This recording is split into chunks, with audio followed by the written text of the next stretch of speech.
Some stories aren't just forgotten over time. No, they're buried on purpose. Today, we are cracking open a text that was once considered holy scripture. A book so explosive, so controversial, it was literally erased from the Bible and hidden away from the Western world for more than 1,000 years. This is the story of the Book of Enoch. So let's just get right into it, because this is the central question, isn't it?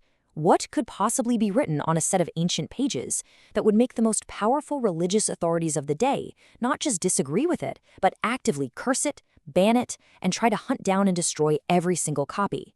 Well, the answer is a story that completely flips the script on the nature of sin itself, placing its origins not with humanity on earth, but with a rebellion in the heavens.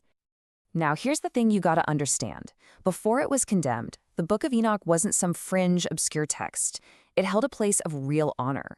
It was an incredibly influential work that actually shaped the beliefs of countless early Jews and Christians. So, how in the world did it go from sacred to heretical? We're talking about a complete 180 here. For hundreds of years, the ideas in the Book of Enoch, fallen angels, a final judgment, even a messianic figure called the Elect One, all of this was just part of the normal religious conversation. It was quoted by the apostles, it was respected by the early church fathers. But that all came to a screeching halt when the theological powers that be decided, you know what, this stuff is just too radical, it's too dangerous. And this, right here, this lays out the battle lines perfectly. On one side, you've got people like the Apostle Jude, who directly quotes Enoch in the New Testament. And you have early church fathers like Tertullian and Clement of Alexandria, who totally accepted its teachings. But then, on the other side, the censors, you've got later figures like Rabbi Simeon ben Jokai, who actually pronounced a curse on anyone who believed it, and Philastrius, who flat out called the book heresy. A war was fought over the Bible's final contents, and Enoch lost. Just take a second and really look at this timeline, because it's absolutely staggering.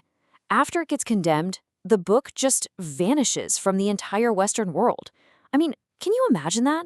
A popular, influential scripture just gone. For over 1,000 years, it was thought to be lost forever, just a footnote in history books.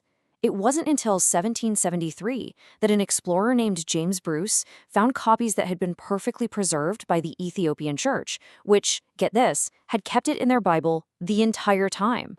So what's the story that caused all this trouble? What's at the heart of this whole controversy?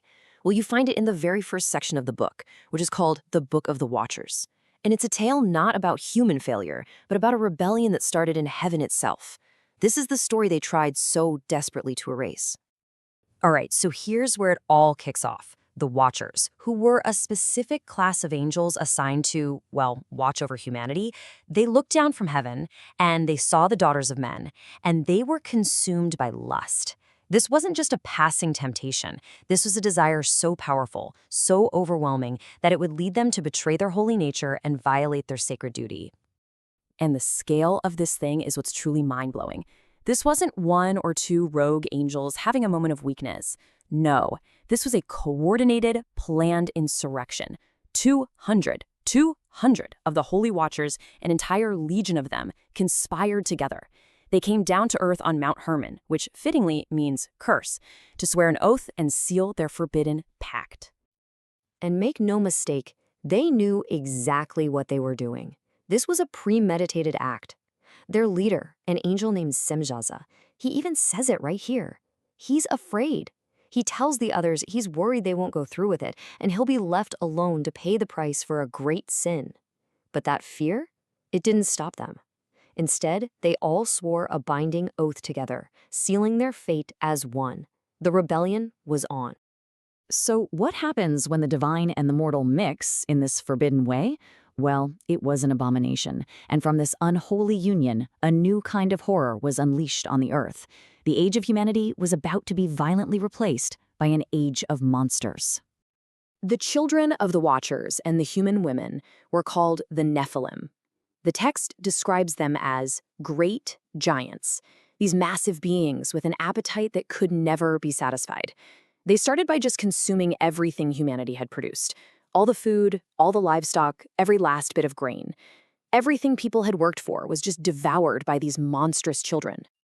And when all the food ran out, the horror escalated beyond imagination. The giants, they turned on humanity itself. The book paints this absolutely terrifying picture of a world that's just plunged into cannibalistic chaos, where humans are now the prey, hunted and devoured by the monstrous sons of angels. It says they even began to sin against the birds and the beasts, and then against each other, drinking blood and eating flesh. But the corruption wasn't just physical. It went so much deeper. The Watchers brought forbidden knowledge down from heaven with them. One named Azazel taught mankind how to make weapons, swords, and shields. Others taught sorcery, astrology, even cosmetics, and the arts of deception. They revealed the eternal secrets of heaven, things humanity was never, ever meant to know. And this knowledge, it didn't enlighten us. It just poured gasoline on the fire, accelerating our corruption and leading to godlessness and violence on a scale the world had never seen. So the world was completely broken, just drowning in blood and lawlessness. But the cries of the innocent, the perishing, they didn't go unheard. As humanity suffered, a reckoning was brewing up in the heavens. Judgment was finally coming. And this is the turning point. The archangels, Michael, Uriel, Raphael, and Gabriel, they looked down from heaven, and they saw all the bloodshed, all the injustice, and they heard the cries of the earth itself. They acted as our advocates. They went before the throne of the Most High and laid out the case against the Watchers and their monstrous children.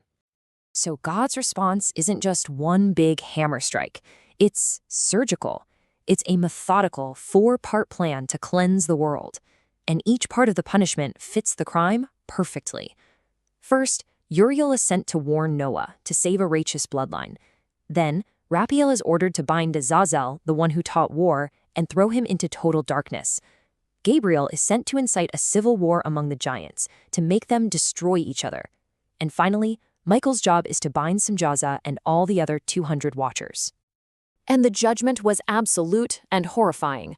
The Watchers were forced to witness the total destruction of their own children before they themselves were imprisoned deep within the valleys of the earth. Their punishment wasn't a quick end. No, it's an eternal one.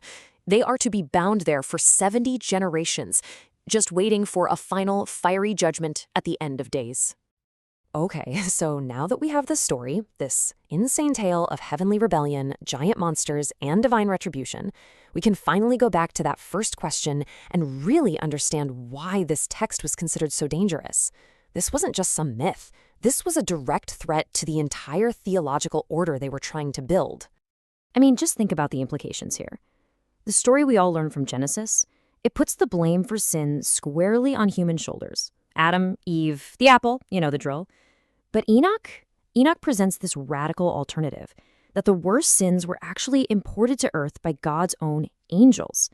That narrative doesn't just complicate the story of the fall of man, it basically rewrites it. It raises all these deeply unsettling questions. How much blame does humanity really deserve?